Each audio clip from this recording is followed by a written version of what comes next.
everybody. Welcome back to the Half Hour of Power. I'm Joe. This is Jesse. Jesse, did you have a good week? I did have a good week. I went back to South America this week. This time, the cannibals much classier. Which part of South America? Peru. Mmm. That's where the classy cannibals live. That Classy. is. That is. So yeah, we're doing another Deep jungle movie. deep jungle rainforest movie. So this one just came out. The Lost City of Z. Ah, it's good. Starring You Charlie think Hunnam. coffee would taste this good in the rainforest there if we're on an expedition? Yeah, I'd say so, because most coffee comes from South America, so it's pretty fresh, I would think. Oh, it'd be even fresher. Maybe we should go down there for real. Well, the only bigger export from South America than coffee is cocaine, so. That's for another show. Oh, okay. He's again referring to the show Narcos, which we haven't done a show on. We should. But if you haven't seen the show Narcos, you should watch that. But this show is about the Lost City of Z. So I see you have Rotten Tomatoes up on the pad there, if I'm Yeah. not mistaken there. And can you guess what they gotten on Tomato Meter? My guess is the audience hates this movie and the critics like it. So I'm going to guess the critic score is like 90 and the audience is 62. The audience score is 66. Oh, wow. Yeah, it Really? has an overall Tomato Meter reading of 87%. So does that qualify to be fresh? I really don't know much about the tomato, but it has a tomato there. It should say it on there. It just says Tomato Meter 87%. Oh, give it. No. No, you get your own. I mean, usually I don't care, because usually if they think it's crap, they put the splat thing there. Yeah, so It's fresh. it's fresh then. We'll just say Yeah. it's fresh and we'll look. I was actually looking at that before the show, and I think it was overall certified fresh. Which, as I was watching this movie unfold there, I was thinking the same thing. Mhm. It is refreshing to see a movie like this in this day and age. Yeah, I mean, we saw this, and I said, it's really weird that we have to go to the movies to escape from movies that are unrealistic. Yeah, even though they're all yelling about, we want to be in the real world. What would it be like to be real? Yeah. Like these superhero movies are all doing nowadays. It's got to be Mostly real DC. and bound in reality. They're all doing it. Yeah. Ain't any of that. They're all doing it. But, so yeah, I think the other thing that was nice about it, I think we saw something we saw over the summer. We thought the same thing. I think it was, I think we mentioned this about Star Trek. It was nice to just watch a movie. Yeah. That's a movie and not worry about, Yeah. is this going to be part of some extended universe? Are they going to try and franchise it up? I think the problem is, and I think Russell T Davies said this best when he was working on Doctor Who, the first season of Doctor Who.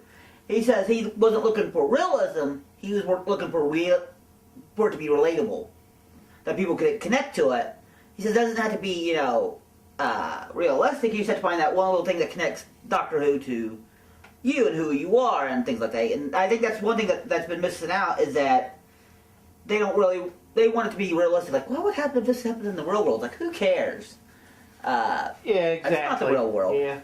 It just came to mind. It was Silence was the last one like that we saw. I mean, that was a historical Yeah. movie. This one's also a historical movie. The Lost City of Z is based Right. on the expeditions of Percy Fawcett, Yeah.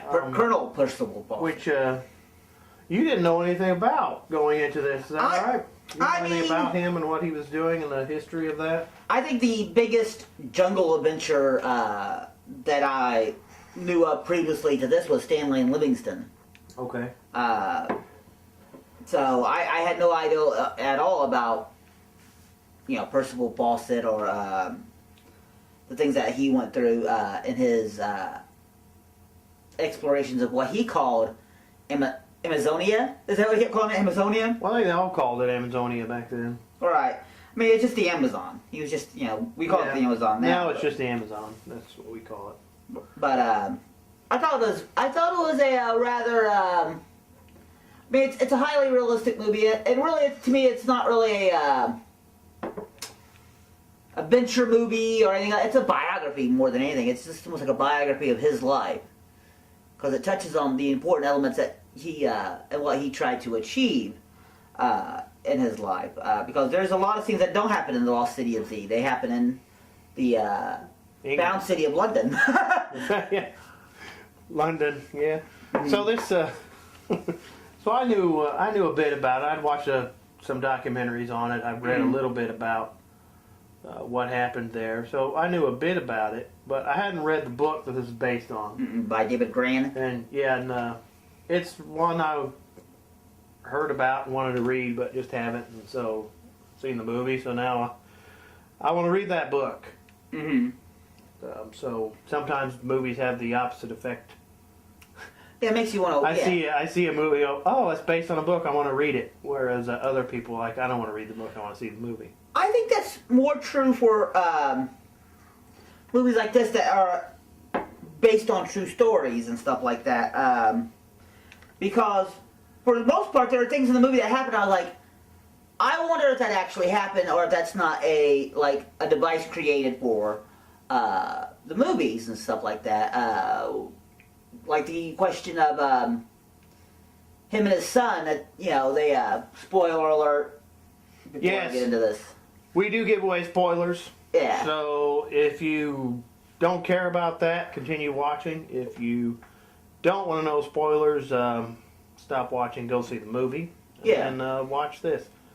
But his son and him are out on their last trek through Amazonia, and it's just them. And it just seemed kind of weird to me. I'm like, just two guys out wandering in the jungles by themselves. I wonder if that's historically accurate or not. I don't know for sure. But It's not.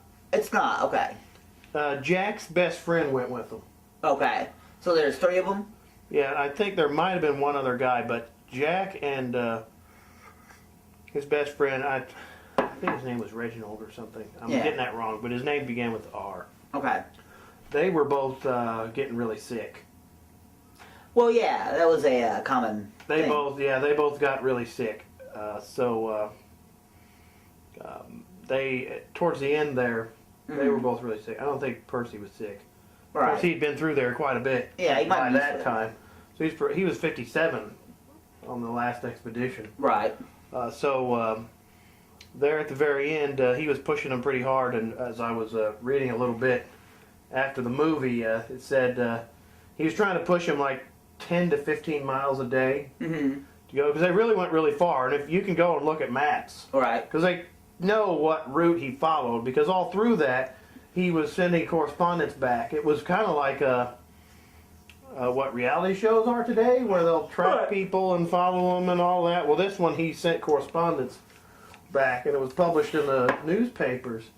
Well, the last one, I think it said they were in good spirits, but those two were kind of sick. It said he pushed them so hard, he got so far ahead of them one day that he camped by himself that night, and they caught up with him the next day. Yeah. I mean, you could... I guess what we would call today a man's man, Yeah, he was a pretty rugged explorer. I mean, he's kind of like a real Indiana Jones type guy, because Right. I mean, originally in the movie he was sent out to Survey. he was trying to survey, because he was with the Society. The Royal Geographical Royal Society. Geographical Society. Good job. Yeah, no problem. So he was out there to help map the area, because they had some maps, but they were not complete. They were not well done maps.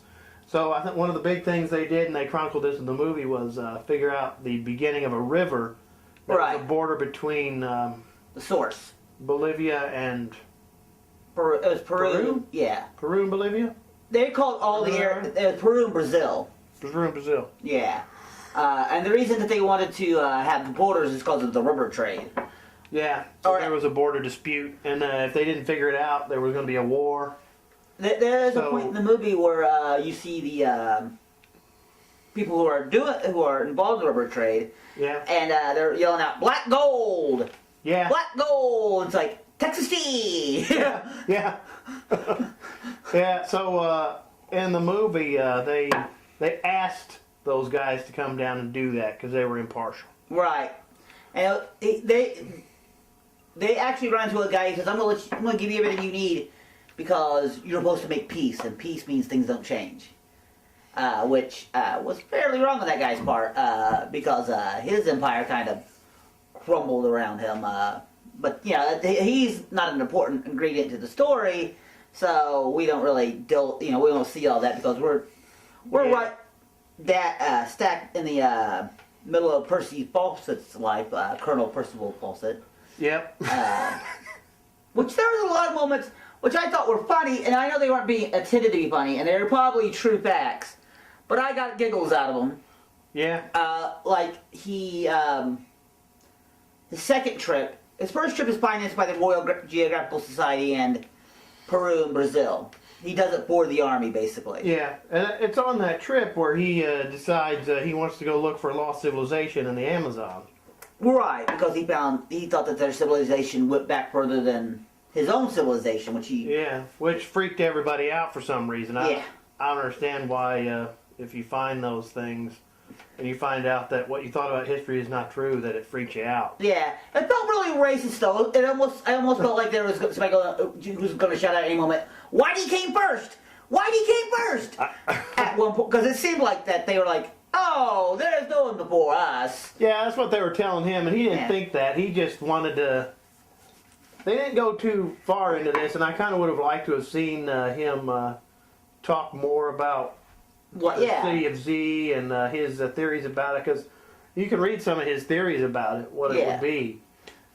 It was fascinating. I've read some of those. He called it Zed. He called it Zed and then Z for short. Yeah. Zed is pretty short already. Yeah, I was gonna say that's all lazy. Yeah, when they found the source of the river, the beginning of that river, he found some pottery there, which shouldn't have been there because from what they knew, nobody had ever been there before. And what was he, their porter, their Indian porter guide? Right, their guide, yeah. He told him that there were stories of lost civilizations there. Mm-hmm. And one of the other things that drove him to go find it was they discovered Machu Picchu. Right, and and if you don't know what that is, go look it up. But because you should know what that is. Second part that made me laugh was the guy in their second trip was financed by I guess you'd call what would be today a billionaire. Who's James Murray? James Murray, and he was really a sack, a real super sack. He was. Because he had been on an expedition before, but he went to he was under Shackleton. Right, Shackleton's expedition. Arctic. So Antarctic. He was used to going to cold weather places, and of course the Amazon is the furthest thing from cold. Yeah. So he was sweating a lot, and they ran into a tribe of cannibals. But again, classy cannibals. Yeah, they were a nice tribe. Yeah. And I mean, I don't remember if it's really covered that well in the movie, but I got the impression that because they said one of their tribesmen had died, and it was like their ritual, their send off. Right, it was to eat him. For them, and it wasn't like they just grabbed him and decided to eat put him on a spit to eat him. It was like it was their Bob's got fat. Spiritual. It was their spiritual form. Yeah. Yeah. Well, that guy, he was.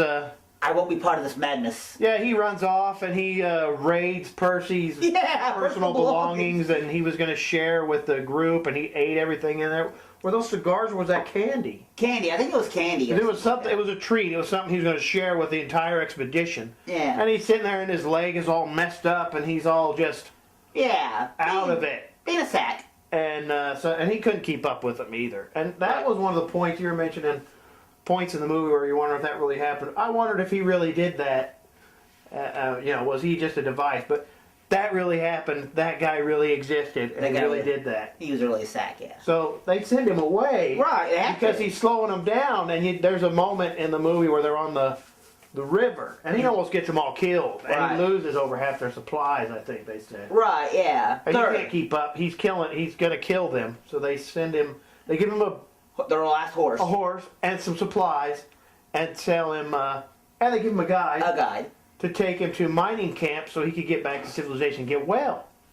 Because What happens after he that? did have a really nasty infection in his leg, He too. did. He was gonna chop that off if he didn't get that looked after. Yeah. So they sent him away, and he ruined the rest of their supplies by pouring paraffin. Yeah, it Oh. wasn't enough for him to just leave. He ruined their supplies. Yeah, he was really insulted. He really got insulted by that. And I thought that was all a bit like, wow, that's pretty darn, Yeah.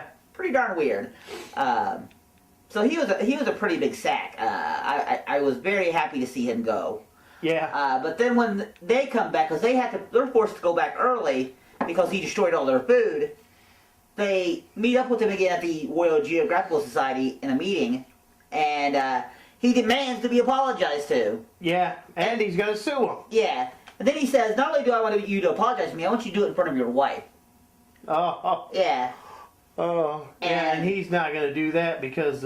Pride. And, Well, I mean, yeah. Earlier in the movie, he's trying to figure out, well, how can I advance and rank, and how can I. He's trying to raise his station life because, as they put it, when he's trying to go to dinner with one of the higher up guys, yeah. one of the peons tells him, he goes, well, Mr. Fawcett chose a. He's an unfortunate ancestry. He chose an unfortunate ancestry, which I Yeah. thought was a great line. So Right, like he had a choice. he's like trying to redeem that. His name. Yeah, he's trying to get his name back. So that's one of the reasons he actually he went on the expedition for those people. Right. And then the second expedition, I think, also had something to do with that, because,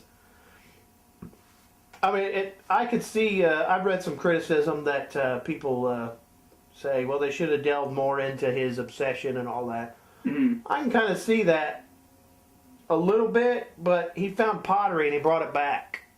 And he Right. had witnesses as to where that pottery was found. Right. So I can kind of see, if I'm wandering around somewhere in the forest where people aren't supposed to have been, and I Right. find pottery like that, I'm going to get a little bit, Excited. where did this come from? Oh Yeah. my God, look what I can find. I can find something significant to history Mm-hmm. and, history of civilization. So I can kind of see that. So I think they were trying to play off on that and not go into it more. But I would Right. have liked to have seen him talk about it a little bit more. Right. You and I talked about this before the show, but my favorite scene in the movie isn't any of the jungle scenes where he's exploring. There's a scene where he's actually arguing with the rest of the Royal Geographical Society and other people. And England, I don't know if you've ever seen their how their House of Commons, and basically a guy says something and they all start yelling, and it's kind of like Yeah, that, yeah. where he said something and he says, "Relax, children, relax." Yeah. I laughed my little butt off when he called them children. It was a good line. Right. That was a good moment in the movie, too. So I mean, that was my favorite scene because it was him arguing why they should go back, and the reasons he believed that, he wasn't really interested in surveying anymore and mapping out the way to Colombia, not Colombia, but through the Amazonia. Yeah. He wanted to find this lost civilization or any kind of lost civilization. He didn't care. If he found a prey of Martians, Yeah. he'd have been happy. Yeah, he probably would have been. Yeah, but his drive at first was his station in life, but then he was more driven later on by other things, like the fact that he was defending himself, and he was doing it for his family, and he was doing it for the people who he's explored with before, which he had two constant traveling companions. In the movie, they're played by Robert Pattinson.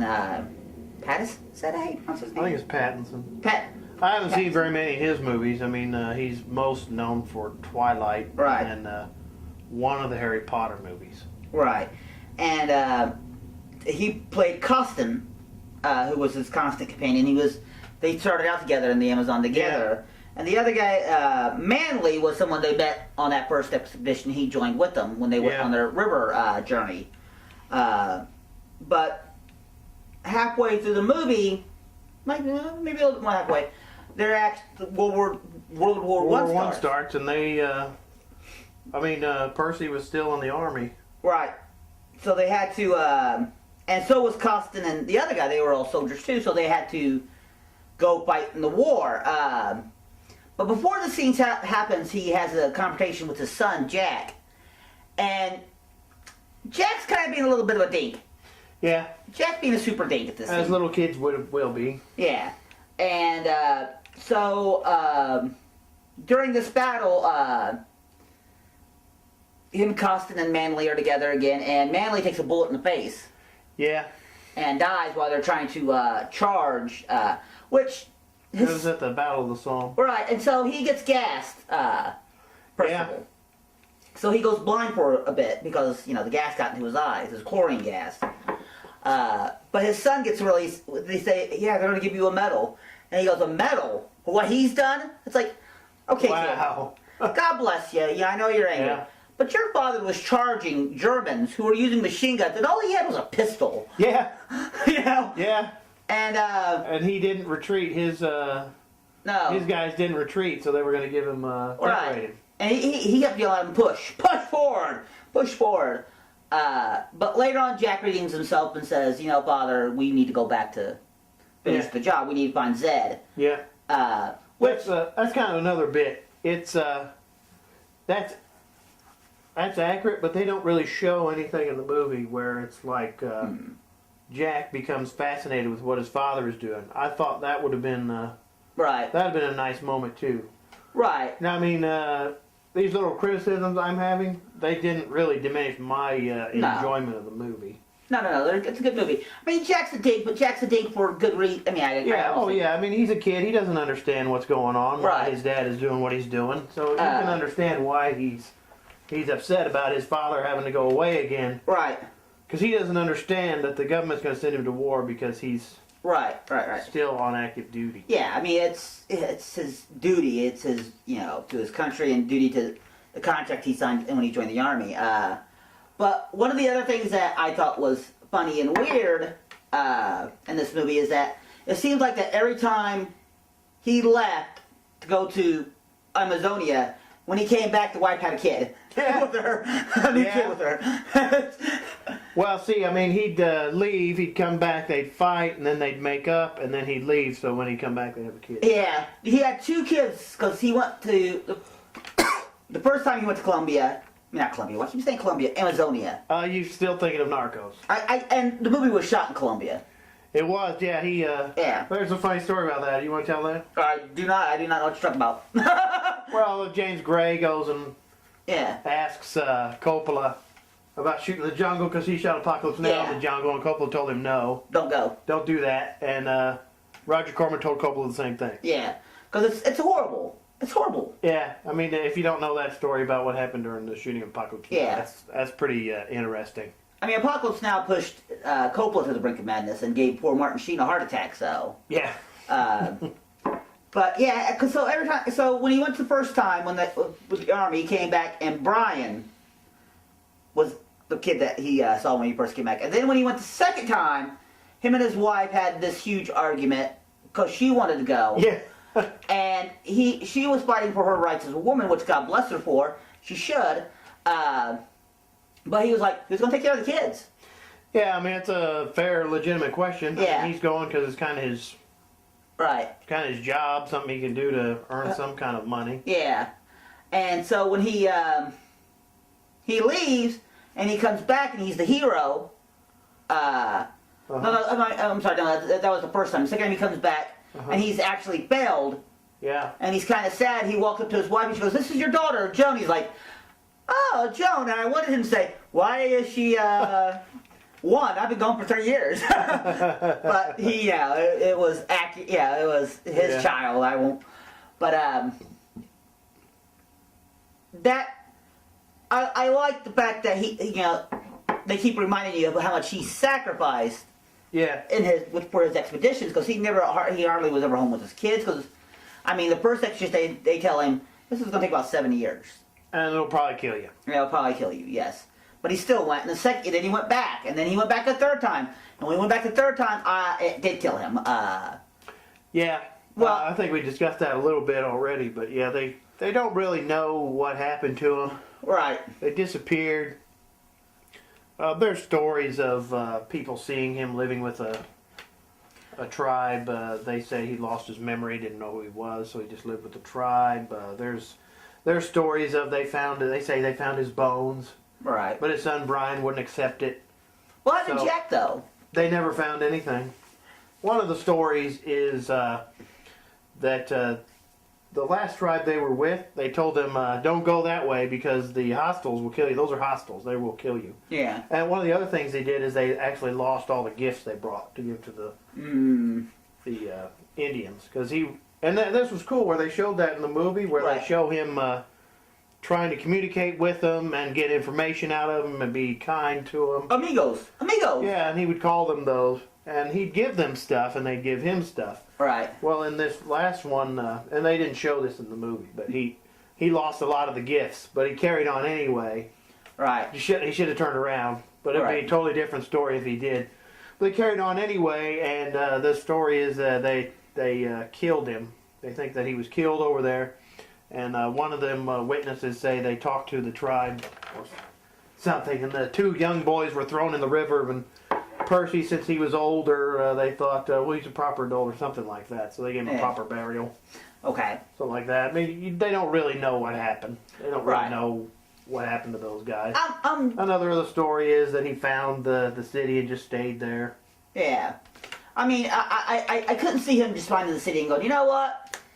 Yeah. My kids don't need me back home. He seemed like a good family man that he wanted to go back and spend. You know, Oh, yeah. He wanted to come back and prove yeah. that there was something actually there. So something horrible happened to him. Yeah. I'm sure don't that, think that he he- was killed by Yeah. a tribe who was like, hey, get off my front lawn, you crazy kids. Yeah. So, I mean, they kind of leave the movie where Right. he was killed. It looked to me like either this tribe they ran into, he was killed by, or they don't really tell you what happened to him in the movie. They don't really say. They do leave it open. Yeah.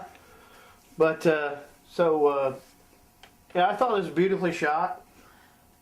I It was well done. Yeah. A lot better than the Green Inferno. right, but there, yeah. And I found this out too, reading about it. James Gray insisted they shoot it on 35, good man. and you can tell, and it looks a lot better than Green Inferno. Yeah, it looks beautiful. That wasn't shot on 35. Yeah, it looks beautiful. I thought that one moment at the end that the wife, Nina Fawcett, played by Sienna Miller, who was quite good in the movie. She was, Yeah, it's a really good cast. Yeah. Everybody does really well in this. she was going to be like, I'm going to go look for him in the jungles, and I'll take Brian with me or something. It's like, yeah, your family has already lost too much to the jungles. Just leave the jungles alone, lady. Yeah. But she thought that he was going to come back, and she did not give up on her husband until life gave up on her when she Yeah. died in 1954. So she died believing he'll come back. All right.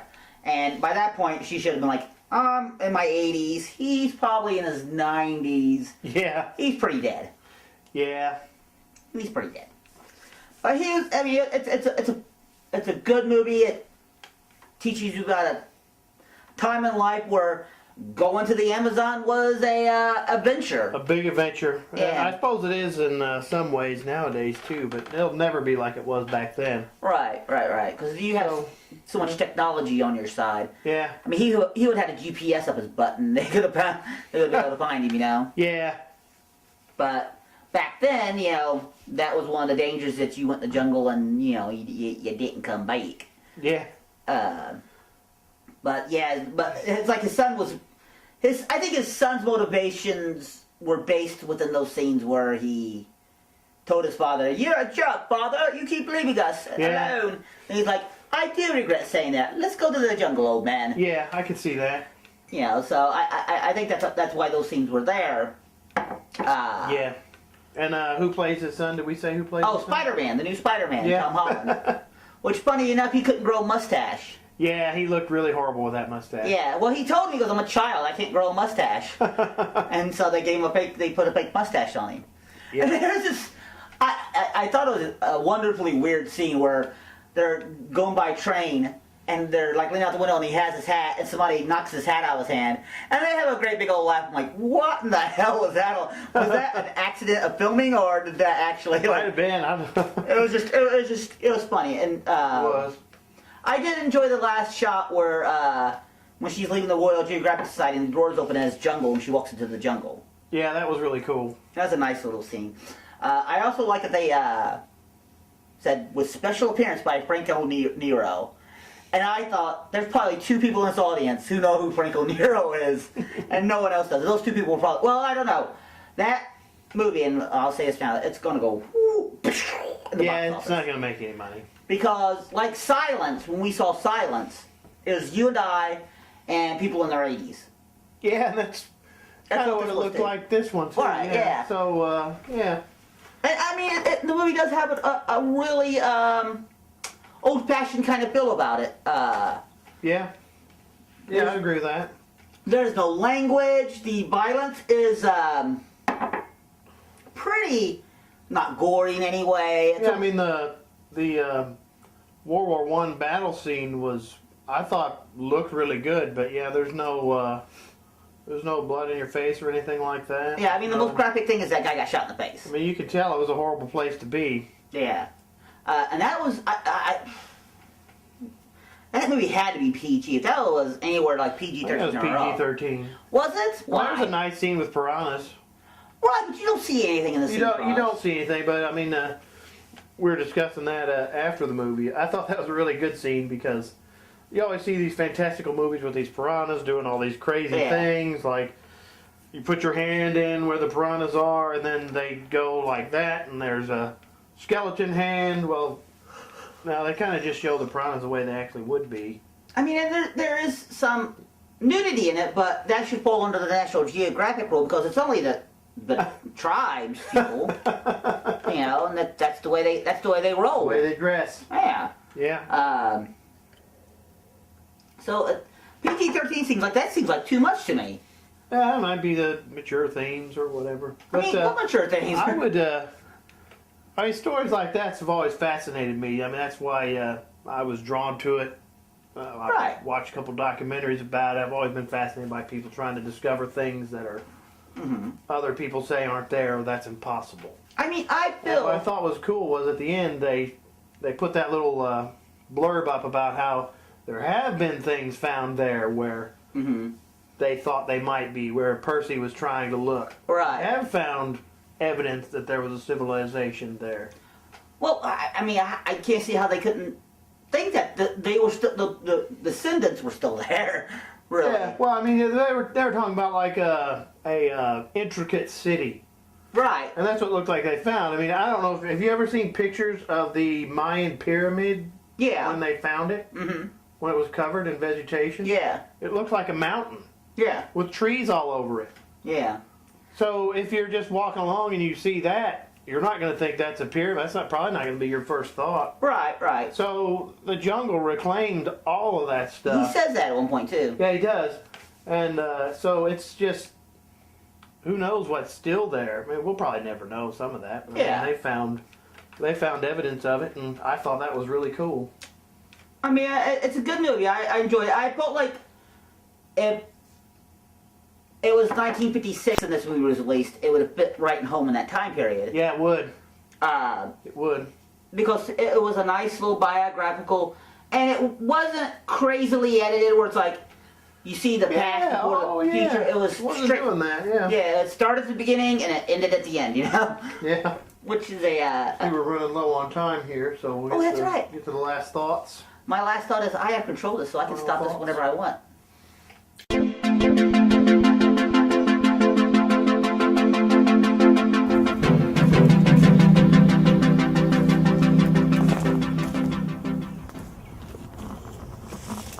All right, you ready for the great adventure? Oh man, I've been dying to do this. Getting out in the jungle and being men. We're men. Hey, how come you didn't bring the tripod and the Steadicam? What? Well, you know, we're down here in Peru in the deep, dense Amazon jungle, and we couldn't risk bringing extra stuff that's going to weigh us down, you know. We really need to be mobile. We need to not be over encumbered.